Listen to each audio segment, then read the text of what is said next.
Welcome everybody, thank you for joining us tonight. As you can, very good turnout. Does anybody have any announcements they wanted to make? Any for upcoming events, anything they wanted to share before we started? No, thank you. This will be recorded. The camera will stay on the presentation and speaker, and we'll turn it off at the end before any questions. So you feel welcome to not to ask questions without being recorded.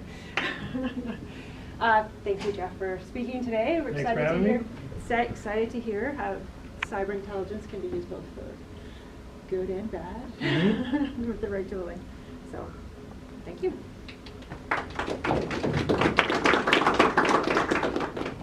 All right. Well, hello, and thanks for everyone for coming. I just wanted to throw out there, I'm not a public speaker, so please be kind. I'm hoping my content will make up for some of my presenter shortcomings. So with that, we'll get started. I do want to say one thing about the agenda. It's going to change slightly compared to what was written. We had a really interesting intelligence signal come across while we were building the presentation. So I thought I have to add it. I think you guys will enjoy, so hopefully you'll enjoy. Oh, actually, a little about who actually I am. So, my name's Jeff. I'm CEO and co-founder of CyberMongle. We build cyber intelligence tooling. Our first product offering we're going to launch at RSA this February with the Ministry of Ontario, the Pavilion. We're excited about that. That's really cool. So if you happen to be in San Francisco on the 24th of February, come check out the Pavilion. Should be good stuff. All right, so the agenda.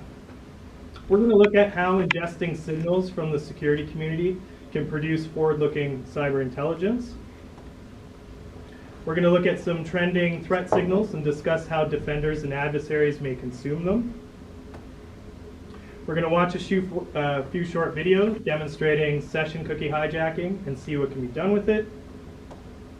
And we're going to look at the state of cyber hacktivism in 2019 by examining 2 criminal outfits and discussing relevant events.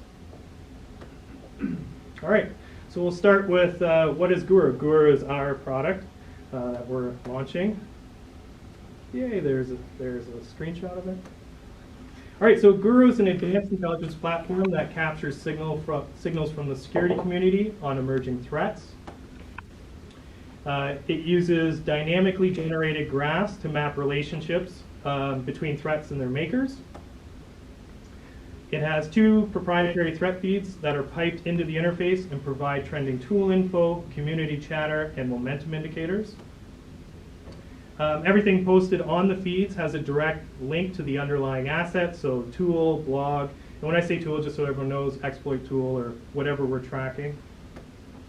And Guru utilizes a conversational artificial intelligence and natural language processing so that analysts can ask direct questions and receive direct answers. So, why do we track the security community anyway? The race between those developing exploits and those developing remediations typically starts with some sort of security publication from within the security community. This propels a chain of events within the adversary community that can lead to the next weaponized exploit or future attack vectors. It's not uncommon to see reposts of researcher content directly posted on criminally controlled communication assets. Sit here.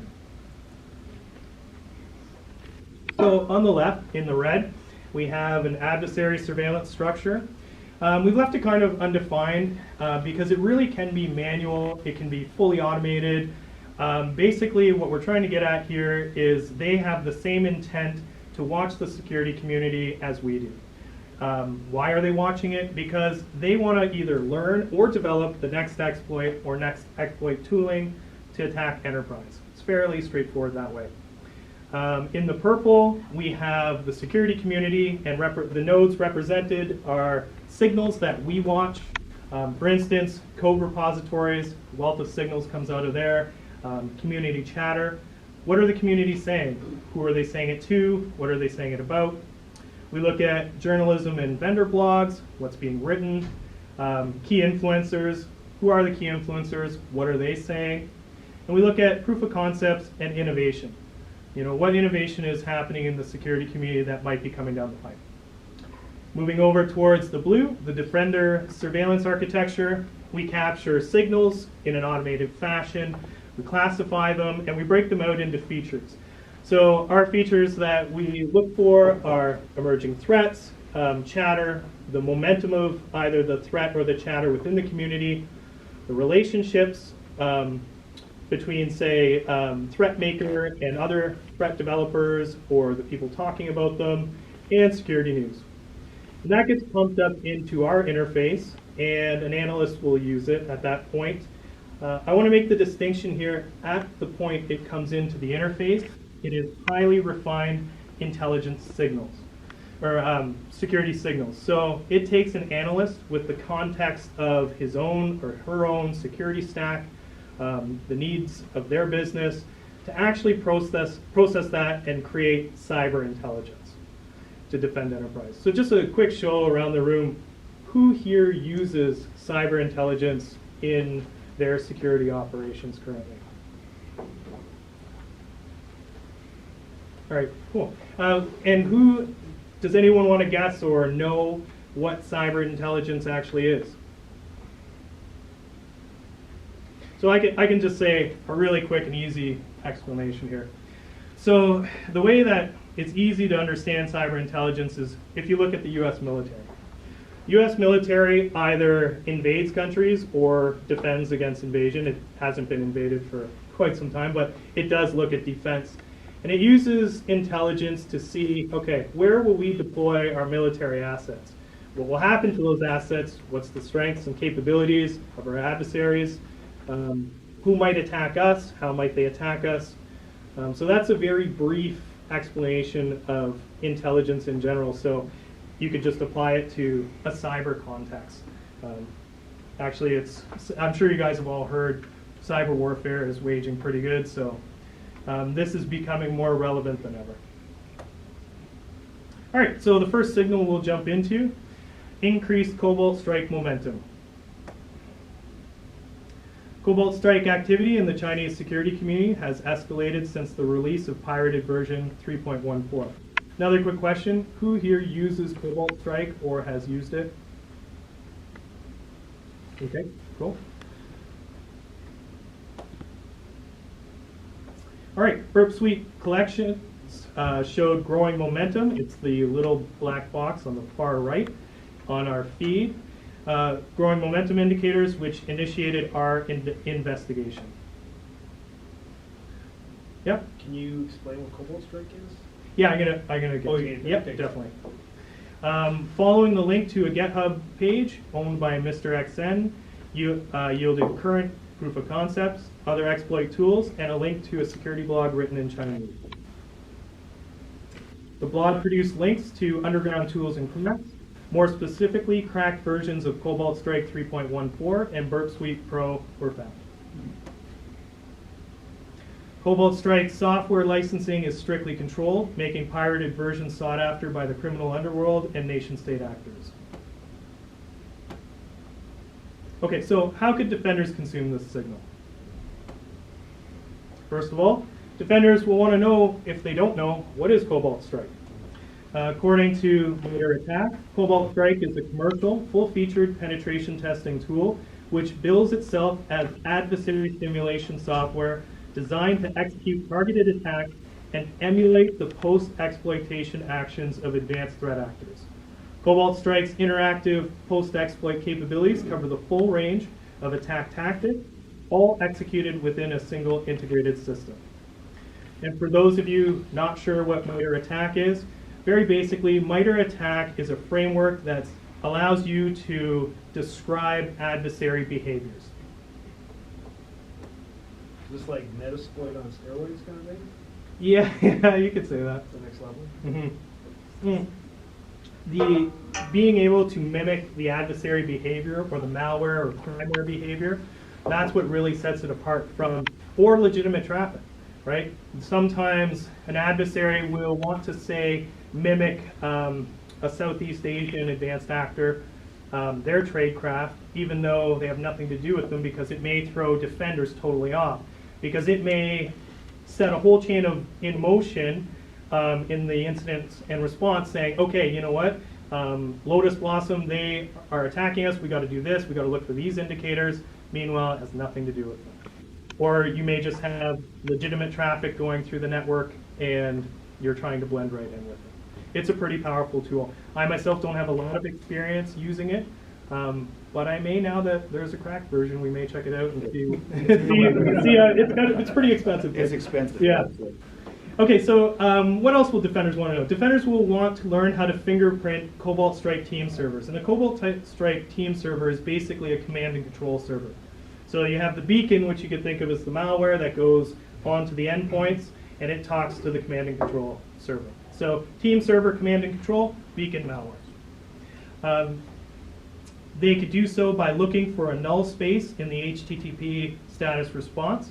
So right above this box, in the purpley blue characters, you'll notice at the very far right corner, the 200 OK with a little red box and it's blank. That's the null space. And that's a good tip-off for defenders that they might be dealing with. Actually, it's the underlying web server that Cobalt Strike uses that it's fingerprinting, but it's a pretty good indicator. They'll look to see if port 50,050 is in use, look if the default certificate was used, not good, and look for a unique 404 response code. Altogether, that would be a pretty sure indicator, but you'd be probably pretty lucky to find all of them together. So the null space method is particularly effective as it could fingerprint team servers that are even using malleable C2 profiles. Now, we'll touch a bit on what a malleable C2 profile is on the next slide. I just want you to keep that in your heads. All right, defenders will use their intelligence tooling to uncover a list containing thousands of IP addresses belonging to suspected Cobalt Strike team servers, and will be added to their security automation. I think a lot of people understand this concept. You find bad IPs, you put it into your automation, you blacklist them. Actually, this is referring to the little box on the right. This was tens of thousands of IPs that it came across, so pretty good score. So defenders will go back to their intelligence tools and look for Cobalt Strike trends and relationships within the community. Here you can see in our graph, actor 1135, he's actively contributing code to Lasagna, which builds itself as a credential recovery suite. So basically stealing credentials, a tool to steal credentials. And he also is building his own Cobalt Strike toolkits, which he's named 1135 Cobalt Strike Toolkit. A relationship like this may indicate that there's development going on to integrate a tool like Lasagna into Cobalt Strike through the aggressor scripting language. But we haven't investigated that far, but that shows the relationships, why we look at stuff like that. All right, how can adversaries consume this signal? Adversaries will learn how to further their OPSEC, their operations security, and avoid detection methods used by defenders. That one's pretty obvious, don't want to be detected. So above, the code is custom code written by Mr. XN to remove the null space from the response. So what's interesting about this is, according to Cobalt Strike, after 3.13 version, they took it out. So you don't need to have custom code to take it out, but it may or may not be true. And a lot of times we see in the cyber criminal underworld, more advanced actors that are building the exploit tooling will offer their cracks for free, offer their tooling for free, in order to get the lower rungs to push out that tooling and hack the servers and do all that. And it actually gives them access to cherry pick through their back doors on various datas or access whatever they want through these dispersed malwares that they've created for free and other actors have put them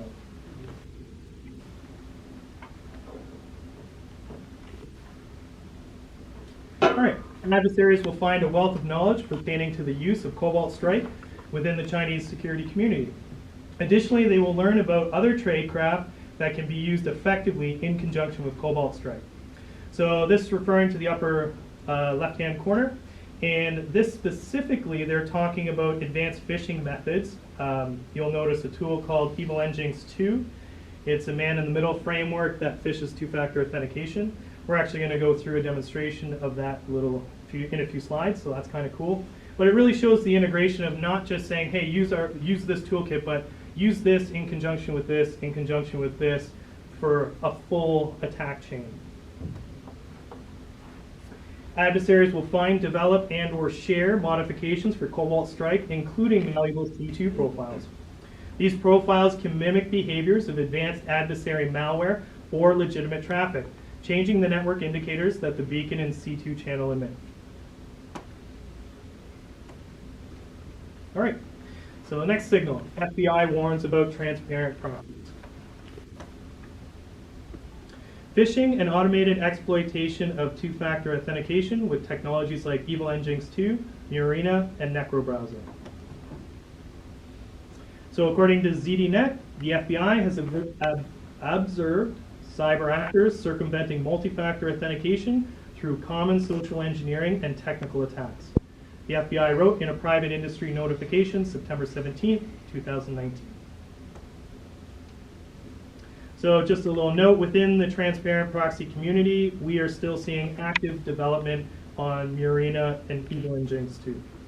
NecroBrowser was actually something to consume the stolen cookies from these kind of tools, but it's not being developed as heavily, at least we don't see it. All right, so this is the developer microsystem for Evil Engines 2. We mapped it with a community detection algorithm. Makes all those pretty little colors associated with the nodes. May 2019. This resulted in the discovery of other exploit tool developers creating technologies to attack 2FA. The mapping of this community happened 6 months before the FBI bulletin. So we actually had a 6-month lead time. We saw it coming down the pipe. So that was pretty good. And the demonstration of Evil Engines 2 in action.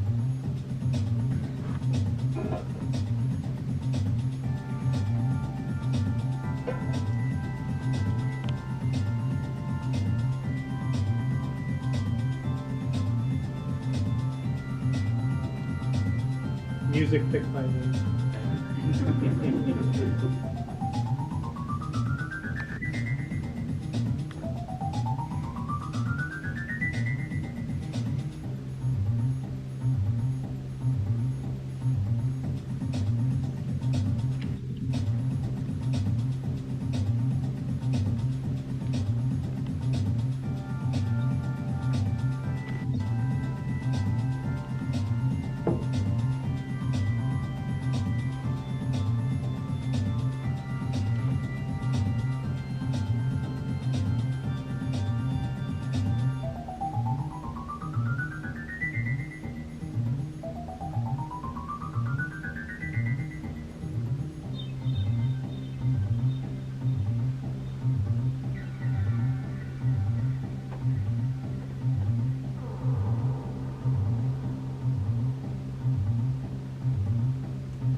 So, and just to be clear, what happened there, basically, Evil Engines 2 is a proxy that sits between the real, in this case, Microsoft site, and the user. And in this case, the user had Microsoft's Authenticator app.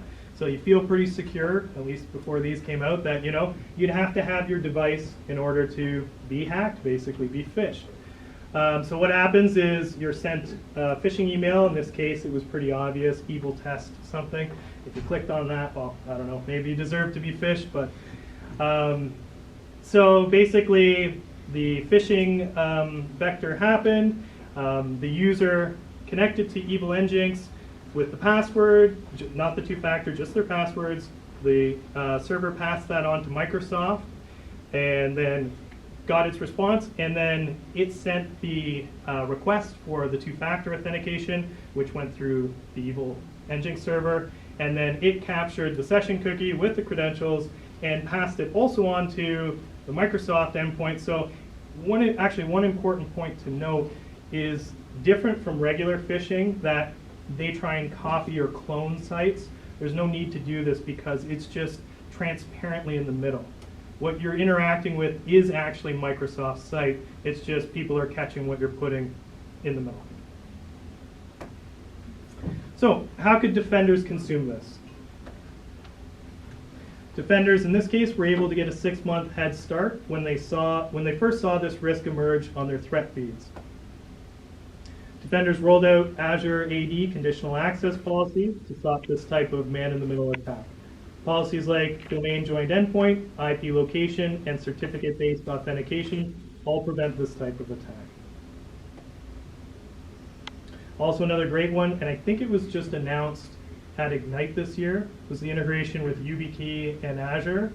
YubiKey was implemented with Azure AD because YubiKey's user login is bound to the origin, and login will fail against impersonated websites. Probably this is the best way to prevent transparent proxy attacks. Plus, YubiKey kind of looks cool. There's something I love about it. I like it. All right, so how could adversaries consume this signal besides the obvious? Hey, we can hack people with two-factor authentication. Adversaries could take advantage of a false sense of security provided by two-factor authentication. This may manifest as privileged accounts being used like regular user accounts, checking email or whatnot, making them susceptible to phishing attacks. I know even starting out a small company, I might have checked my email a few times with a domain admin account because I had two-factor on it. I thought, you know, yeah, it's kind of risky, but so I thought twice after all this. Adversaries may be able to circumvent data loss prevention policies to exfiltrate stolen data.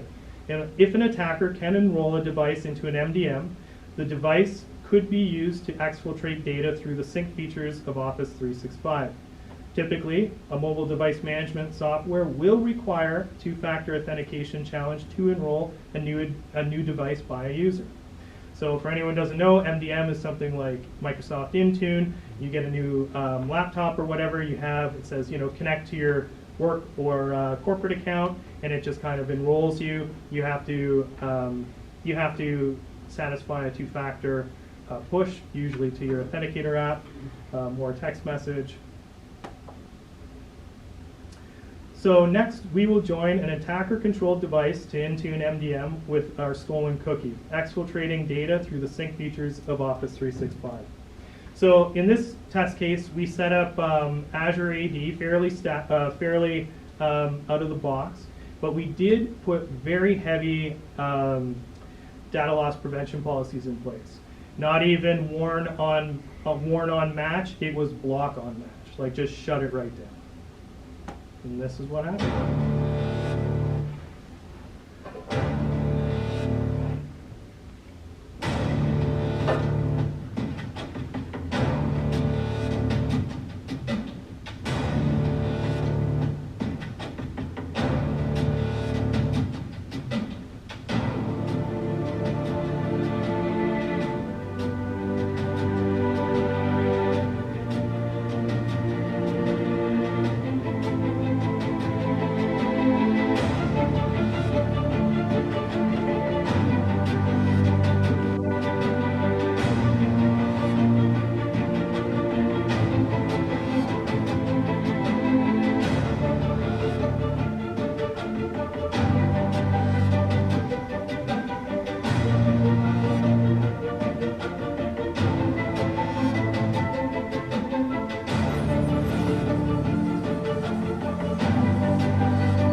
Had to hide my actual phone number.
All right, so a little rundown of what happened there. We took the stolen session cookie and credentials that we stole from the same user in the last video.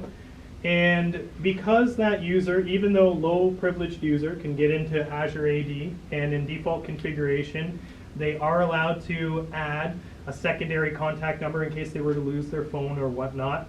So they added their secondary contact information, which would have been the attacker-controlled mobile phone. And then they were able to authenticate that device using that mobile phone.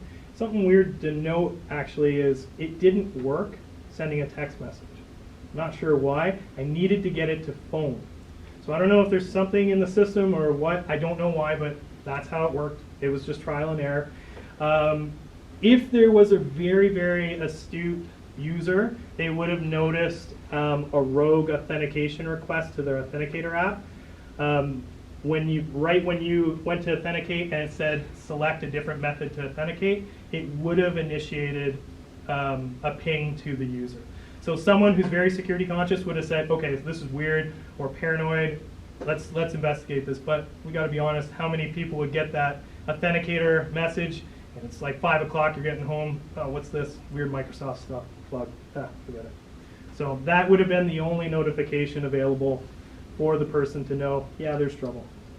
Oh, and so then once they actually authenticated their device to Azure AD under that stolen identity, regardless that there was data loss prevention policies in place, it doesn't affect if you are syncing a new endpoint and syncing your OneDrive. It just thinks you're putting a new device on, you want to have that nice cool feature of having your OneDrive right in your Explorer.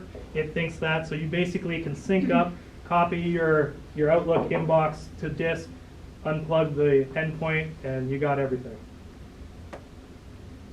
All right, hacktivism, dead, alive, or who cares? So earlier this year, there was quite a bit of buzz surrounding a report put out by IBM X-Force, claiming that hacktivism was officially dead. Big statement. Having defenders believe they are safe from sophisticated hacktivism puts them at a significant disadvantage. We have seen certain groups rise from the ashes of the once famous anonymous collective. These actors are focused, deliberate, have serious agendas, and should be considered in any security strategy. These days it is quite fashionable to talk about threats from nation states, but we need to pay attention to other advanced actors as well. We'll explore the capabilities of two groups/entities, both chosen due to recent signals picked up by our tooling. While both groups/entities may have an affiliation through the anonymous subculture, at this time we do not see any direct ties other than that. All right, so Ghost Squad hackers, they ramp up their attacks. Ghost Squad hackers used a combination of open source intelligence gathering, social engineering, and endpoint exploitation to obtain and dump intimate details on ISIS administrators. The attack surface was broad and included forums, mobile devices, websites, VPN services, and encrypted communication platforms such as Telegram and WhatsApp. The dump sparked arrests by police in Western countries where ISIS admins were uncovered by the group. And here's two quotes from the Sydney Morning Herald talking about that. A former taxi driver living in Auburn with his wife, children, and stepchildren has been linked to the Islamic State, accused of administering the group's encrypted messages and traveling to Syria in support of the group in 2015.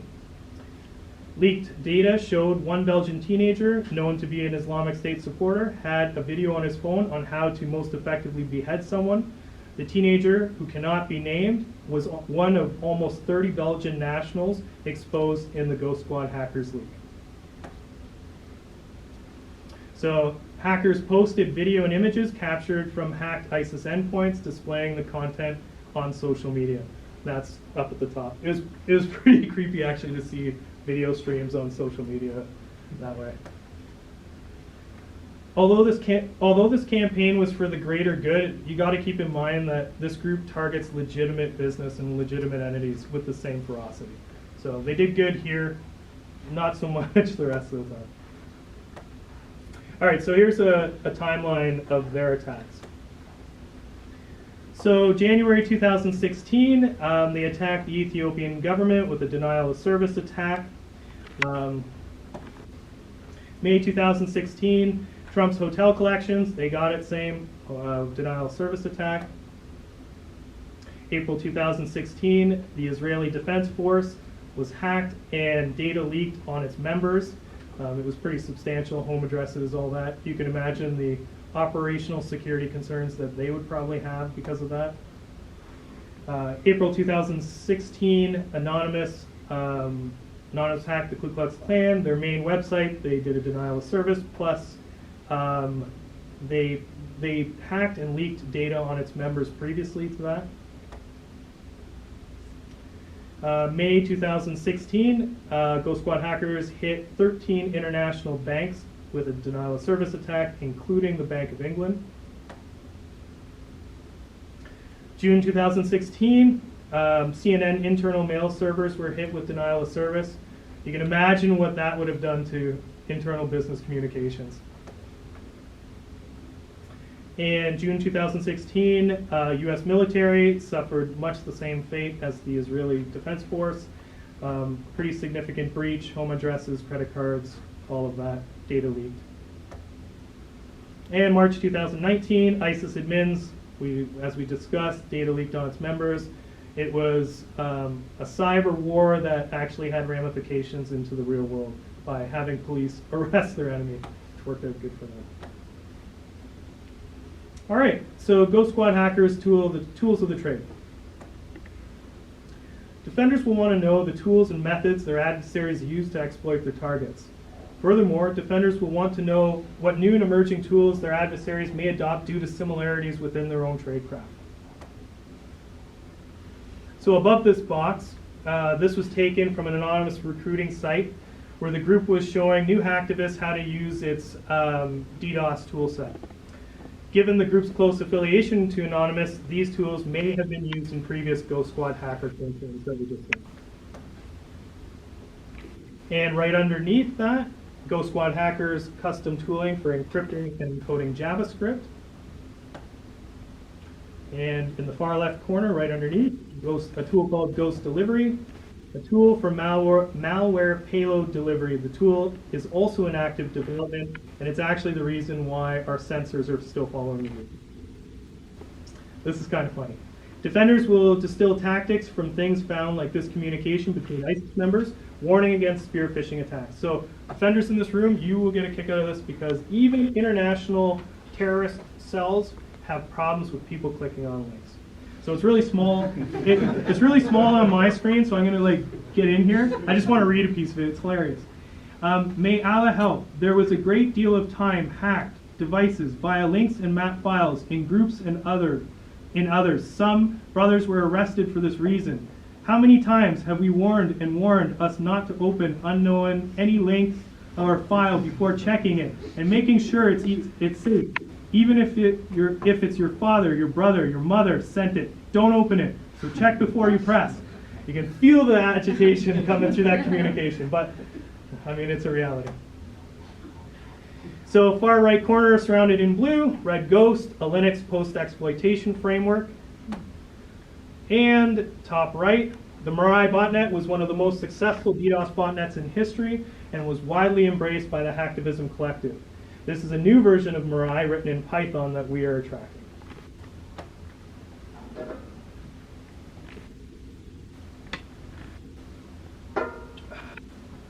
All right, so this is actually the signal that deviated us a little bit.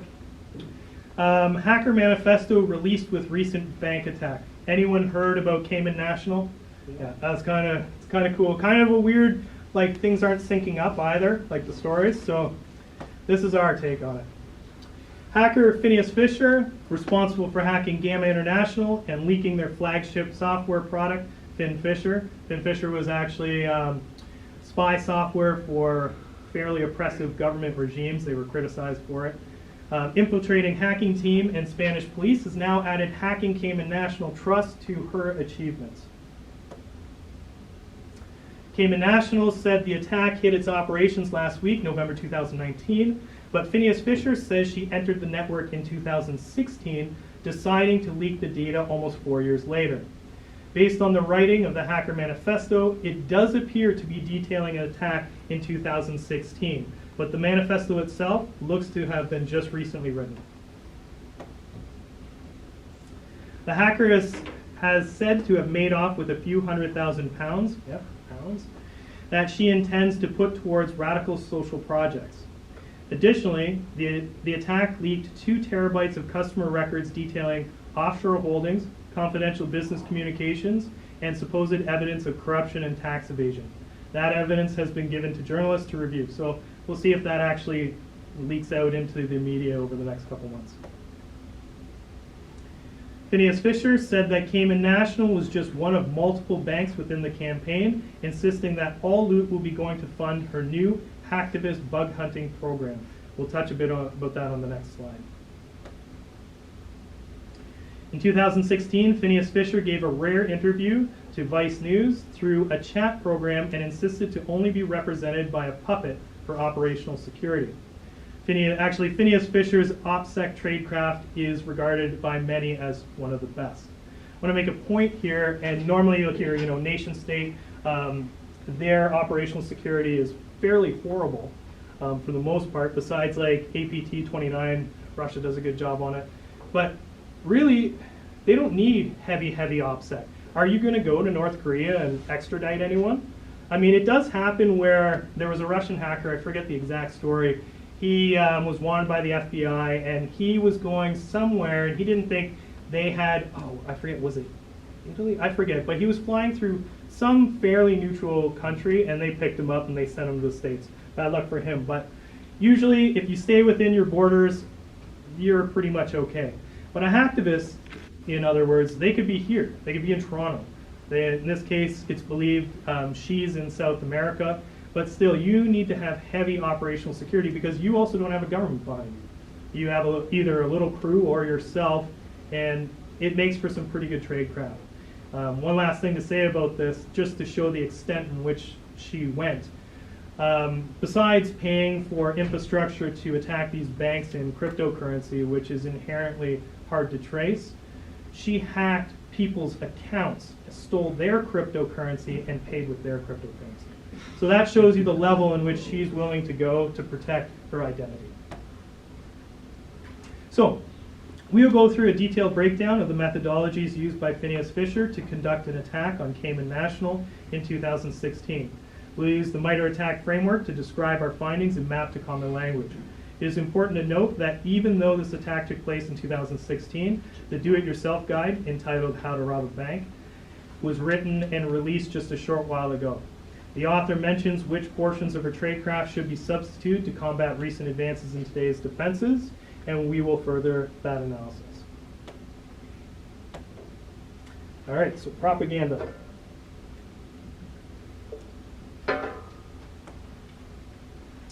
Knowing how to yield propaganda is a powerful tool for the hacktivist/cyber criminal.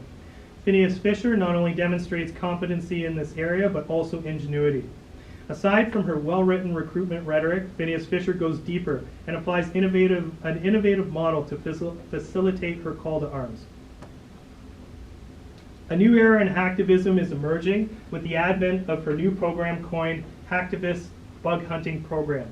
This program pays out $100,000 in cryptocurrency to any hacker able to infiltrate and leak data on specified targets. Not surprisingly, these targets include verticals like large financials, defense contractors, oil and gas, and others. I want to make a quick note here. There was no specific target named. If you just fall into that bracket, say you hurt the environment, quote unquote, and you can be hacked and they'll dump data on your executives, you're a target. And those hackers get $100K. So she's basically financing this through her theft of what she's stealing from the financial system. Pretty innovative if you think about it. All right, so determine strategic target. The methodology was to use internet-wide scanning mechanisms to search for banks that were vulnerable to an already developed exploit for Sonic Wall VPN server. Just to make a note, this is the same exploit she hacked Hacking Team with, which is an Italian government contractor who makes surveillance equipment, or surveillance software. The specific scanning mechanisms used were ZMAP and ZGrab. The attacker chose a small bank so that she could thoroughly understand its inner operations in the shortest period of time. All right, exploit public-facing application. By means of remote code injection, Phineas Fisher was able to facilitate initial compromise with shell shock. Specifically, Sonic Wall VPN server was targeted, and a CGI script was found on the server that could be leveraged for exploitation. This resulted in a backdoor being planted and VPN credentials being exfiltrated. So shell shock is a code injection attack that takes advantage of a function definition vulnerability in Bash 4.3 and earlier.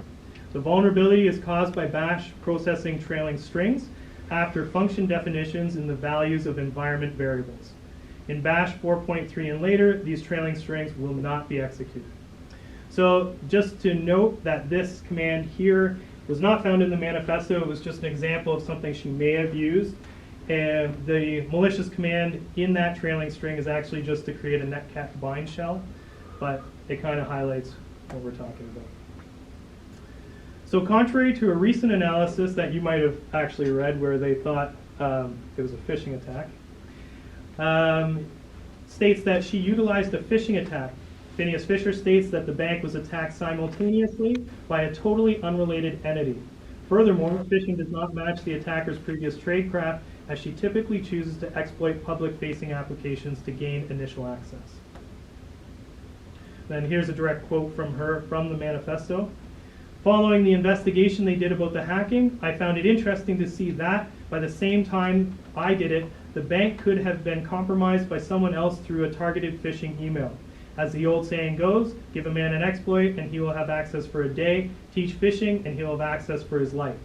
The fact that someone else, by chance and at the same time as me, put this small bank into the spotlight suggests that bank hacks occur with much more frequency than is known. That's true? That's not great. Okay, so that statement that she quoted is actually a direct quote from an influencer on social media that's part of the security community. A link to the influencer's Twitter profile was actually found in the manifesto.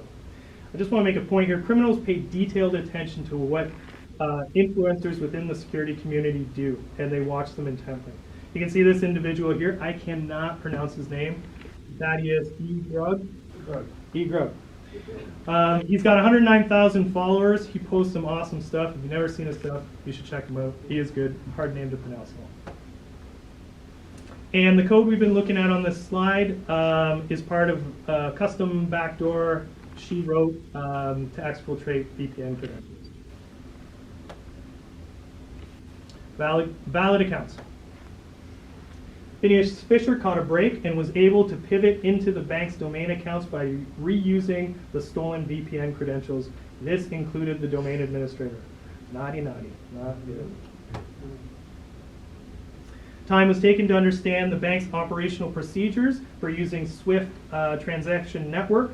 Through her intelligence gathering once inside, Phineas Fisher saw that her target did not have automated procedures in place to check sent Swift transactions. In addition to the lack in procedure, the attacker noticed the bank employees could access the Swift terminal without the need for two-factor authentication. So a bit of cascading effect there in her favor. All right, steal web session cookie. So the attacker references techniques that could be used in the advent the bank employed two-factor authentication on their Swift terminals. One of the techniques in the manifesto was to steal the session cookie using procdump64. The browser processes would be dumped to a file and then search for specific strings to find cookies.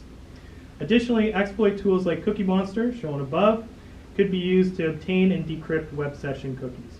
So very much along the same lines as the tool we saw, just without the phishing portion. And this is a code snippet from the manifesto just to dump procdump64 browser processes. All right, fallback channels. This one saved your bacon though. The attacker was able to persist in the network even after the extraordinary situation of having a simultaneous, unrelated cyber attack take place. The attack set off the bank's incident and response measures, in this case PwC, which eradicated all remote access channels but one. Phineas Fisher deployed backdoors with Empire and MeterPreter frameworks, which were found, but her custom backdoor was not.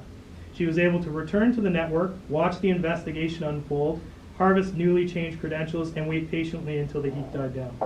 Actually, it was cool because she had access to their cloud email accounts. So she watched upper management talking about how PwC was doing good work and forensics was almost over, and where they were putting the network traps, looking for traffic, and yeah. She published their report too. Yeah. She published the PwC report. Yeah. Wow. Yeah. So, credential dumping. Phineas Fisher's primary method for credential access was the use of Mimikatz. In 2016, Mimikatz was barely detected by endpoint defenses and pretty much went unchecked. Today, that is not the case. An interesting alternative to her would have been to use ProcDump64 to dump the contents of the local security authority, LSAS, and then to parse the file with an offline copy of Mimikatz. That way, the offline copy would be on her controlled endpoint, not setting off the dreaded defender right now. Additionally, RunDLL32 and COM SVSCS DLL could be used in conjunction with PowerShell and an offline copy of Mimikatz to accomplish the same goal. If you were to use that attack vector, it would map to the MITRE ATT&CK signed binary proxy execution and RunDLL32. And this is just a code snippet of that last vector that was not found in the manifesto, but we came across it. It works really good. So if you're red teaming and want credential access, try that out. All right, file and directory discovery, screen capture, and input capture. Oh.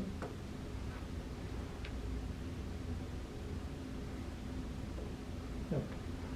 So after PwC completed their forensic investigation, Phineas Fisher started to search for files containing information on how to transfer money over the SWIFT network.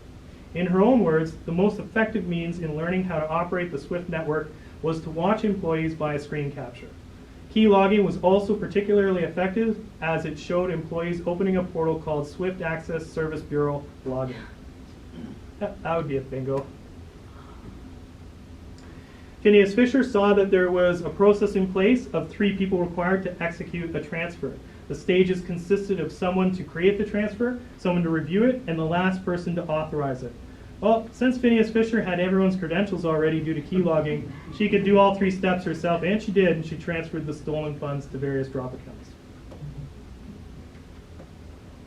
All right, current trends. I love that corn. The author had this to say about trends in tradecraft. In this operation, I used a lot of PowerShell. Then, PowerShell was super cool. You could do almost anything you wanted without antivirus detection and with very little forensic footprint. It happens that with the introduction of AMSI, Anti-Malware Scan Interface, offensive PowerShell is retiring. Today, offensive C# is what is on the rise, with tools like Sharpsploit, SharpView, GhostPack, and Covenant. AMSI is going to get to .NET 4.8, so the tools in C# probably still have a couple years left before they get dated. We agree with their assessment as we have seen a massive rise in C# tradecraft and a decline in efficacy with the tools leveraging PowerShell. Our platform previously identified many of the same tools Phineas Fisher mentioned in her manifesto and continues to map their relationships within the security community. That's all I got for you guys. Questions?